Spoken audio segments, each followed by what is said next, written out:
Morning children. Online classes class 6 subject Hindi. आज मैं हिंदी का पार्ट 3 आप लोगों को पढ़ाने जा रही हूँ। पार्ट 3 में आपके क्या है, मंत्र और तंत्र। आज भी आप देखते हैं कुछ लोग गांव शहर के ऐसे लोग हैं जो मंत्र तंत्र यानी ये वैद्य बाबा झाड़ फूंक इन सब चीज़ों में ज़्यादा बिलीव यानी ज़्यादा यकीन करते हैं। इसी से रिलेटेड यानी इसी से जुड़ा हुआ आपका ये एक छोटा सा लेसन है, पाठ है। मैं इसके बारे में आपको बता रही हूँ और इस पाठ का हमारे उद्देश्य क्या है कि हमारे जीवन को सुखद एवं श्रेष्ठ बनाने के लिए अहिंसा, नैतिकता, सदाचरण, परमशीलता एवं सहकारी भाव जैसे गुणों को अपनाने पे बल दिया गया है। इसमें बड़ा कोई मंत्र तंत्र कहीं भी नहीं है। देखिए, आप लोगों को मैं एक छोटी सी स्टोरी बताने जा रही हूँ। बहुत दिनों की बात है, एक राजा के राज्य में किसी व्यक्ति के एक पुत्र हुआ। माता पिता ने उसका नाम कुमार रखा। बड़ा होकर कुमार बहुत अच्छा व्यक्ति बना। वह कभी जीव हत्या नहीं करता था, दूसरे व्यक्ति की चीज़ न लेता था, झूठ नहीं बोलता था, कोई नशा नहीं करता था और दूसरे की स्त्री को माँ के समान समझता था। कुमार जिस गांव में रहता था वह बहुत छोटा गांव था। उसमें केवल 30 लोगों के घर थे। एक दिन 30 घर के लोगों को किसी काम से एक जगह मिलना था, पर गांव में ऐसी कोई जगह नहीं थी जहां सभी एकत्र हो सके। कुमार उन 30 में से एक था। सबके साथ एक जगह पहुंचकर उसने एक स्थान को धूल मिट्टी हटाकर साफ कर दिया। उस स्थान के साफ होते हुए एक आदमी वहां आकर खड़ा हो गया। कुमार उससे कुछ न कहकर दूसरी जगह साफ करने लगा। इसके साफ होने पर वहाँ एक और आदमी आ धमका। इस तरह एक जगह साफ करते करते वह एक आदमी के लिए स्थान बनाता गया और अंत में उसने सबके लिए स्थान बना दिया। बाद में जिसका जो काम था वह करके सबने वहाँ एक चबूतरा तैयार किया। वहाँ वे समय समय पर आते, बैठते, उठते तथा बातचीत और आमोद प्रमोद करते। गांव में कोई नया व्यक्ति आता तो वह भी वहीं जाता था। इस तरह उनके दिन व्यतीत होने लगे। कुछ दिन बाद वहीं पर उन्होंने एक छोटा सा घर बना लिया और उसमें बैठने के लिए चटाई आदि ज़रूरी चीज़ों का संग्रह भी यानी वहीं पे चटाई और जितनी बैठने की आपकी ज़रूरी चीज़ होती वह धीरे धीरे इकट्ठा कर लिया। नेक्स्ट पेज में देखिए, इस तरह वो वहाँ समय अनुसार आते हैं, मतलब अपने समय के में आते थे, बातचीत और आमोद प्रमोद करते। देखते ही देखते वे सभी उसके आदी हो गए। खूब तड़के उठकर वे अपने अपने घर के काम काज कर लेते, फिर अपना खुरपा, हंसुआ, कुदाल लेकर घर से बाहर निकलते और चौराहे पर या किसी अन्य स्थान पर यदि काठ पत्थर रहता तो हटा देते। गाड़ी या आदमी के जाने में यदि किसी अड़चन की संभावना होती तो उसे भी दूर कर देते। ऊंची नीची जगहों को समान कर देते। ज़रूरत होने पर पुल बांध देते, तालाब खोद लेते, जिससे जो हो सकता था दान करता था। कुमार के गुणों से इस गांव के सभी लोग कर्मशील और सदाचारी हो गए।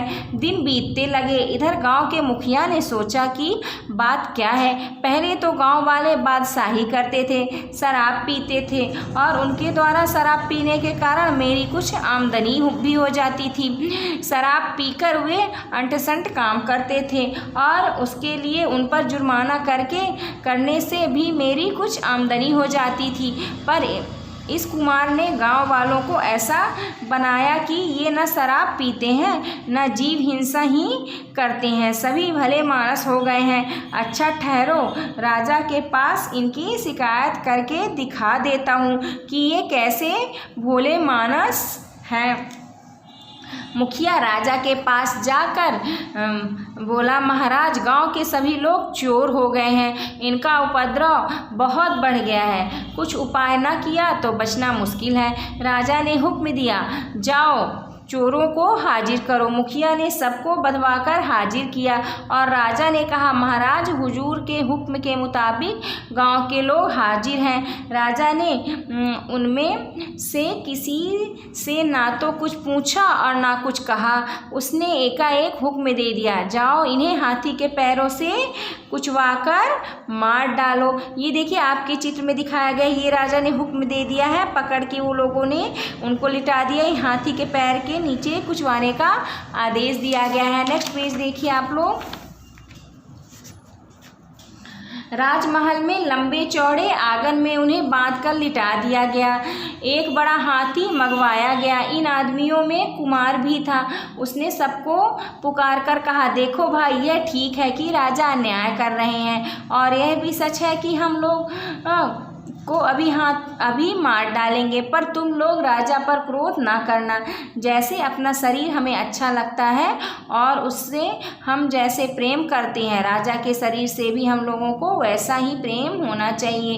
ये उन्होंने ठीक वैसा ही किया। राजा के आदमियों ने उन्हें कुचलने के लिए हाथी छोड़ दिया, पर वह आगे नहीं बढ़ा। चिघाड़ कर पीछे मतलब चिल्लाकर पीछे लौट आया और भाग खड़ा हुआ। दूसरा हाथी मंगवाया गया, वह भी आगे ना बढ़ा। फिर तीसरा व चौथा हाथी मंगवाया गया। इस पर अनेक हाथी मंगवाए गए, पर एक भी आगे नहीं बढ़ा, सभी पीछे लौटकर भाग गए। राजा ने कहा, ऐसा लगता है इनके हाथ में कोई दवा है, इनके हाथ खुलवा कर देखो। राजा के आदमियों ने उनके हाथ खुलवा कर देखा, मगर कुछ भी नहीं मिला। उन्होंने कहा, महाराज, इनके हाथ में कुछ भी नहीं है। राजा ने कहा, जान पड़ता है कि ये कुछ मंत्र तंत्र जानते हैं, क्योंकि राजा जो था वो थोड़ा अंधविश्वासी था, दूसरों के बात में जल्दी भरोसा कर लेता था। तो सोचे कि ये लोग थोड़ा मतलब जादू टोना मंत्र जानना चाहते हैं। क्यों, तुम लोग भी क्या मंत्र तंत्र जानते हो? उन्होंने कहा, महाराज, हम लोग कोई मंत्र तंत्र नहीं जानते। हम 300 आदमी जीव हिंसा नहीं करते, दूसरों की चीज़ नहीं लेते, झूठ नहीं बोलते और शराब भी नहीं पीते। सबको मित्र समझते हैं। जो हो सकता है वह दान करते हैं, ऊंची नीची ज़मीन को समान कर देते हैं, लोगों के लिए तालाब खोद देते हैं और घर बना देते हैं। महाराज, अगर हम लोग कोई मंत्र जानते तो बस यही मंत्र जानते हैं और कोई मंत्र नहीं जानते हैं। राजा उनकी बात सुनकर बहुत खुश हुआ। उसने दुष्ट मुखिया की जमीन जायदाद जब्त कर ली और सभी लोगों को उनका गांव और बड़ा हाथी दे दिया। ये आपकी स्टोरी किसकी थी? हमारे लेखक हजारी प्रसाद द्विवेदी जी की थी, उन्होंने एक बच्चे की होशियारी और समझ के बारे में बताया है। अब देखिए नेक्स्ट आपका इधर सही विकल्प पे सही का हमें निशान लगाना है। गांव में कितने घर थे? तो गांव में 30 घर थे। गांव वालों को बांधकर कहाँ लिटा दिया गया था? राजमहल के आंगन में। राजा के आदमियों ने गांव वालों के खुलवाकर दवा ढूंढने की कोशिश की थी, उनका गट्ठर उनके हाथ खुलवा के। इसका आंसर क्या होगा आपका? हाथ होगा।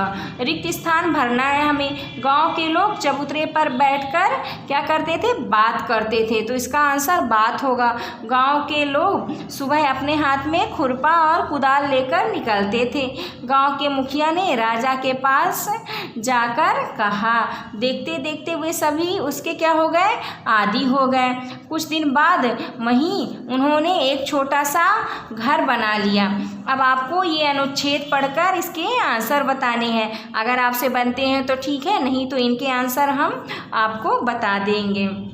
अब ये देखिए लास्ट में भाषा की बात। आपका निम्नलिखित शब्दों के हमें 2-2 पर्यायवाची लिखना है। तो व्यक्ति का पर्यायवाची क्या होता है? मानव और मनुष्य।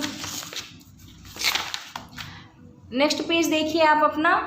पुत्र का क्या होता है? सुत और तनय। स्त्री का महिला और वनिता।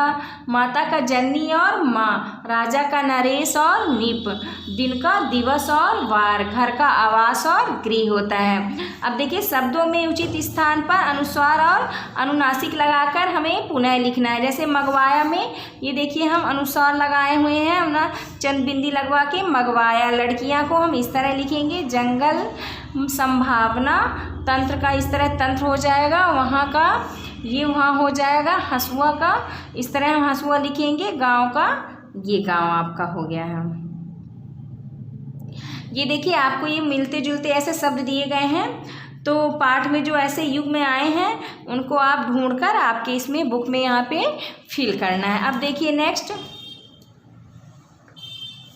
निम्नलिखित शब्दों के हमें क्या लिखना है, तमसम रूप लिखना है। तो गांव का तमसम क्या होता है, तमसम मीन्स क्या होता है, जो हमारे शब्द संस्कृत के होते हैं उसको हम क्या कहते हैं, तमसम कहते हैं। जैसे गांव का तमसम क्या होगा, ग्राम होगा। घर का गृह होता है, ऊंचा का उच्च होता है, मीत का मित्र, आग का अग्नि, हाथी का कठिन। आज के लिए इतना ही, थैंक यू।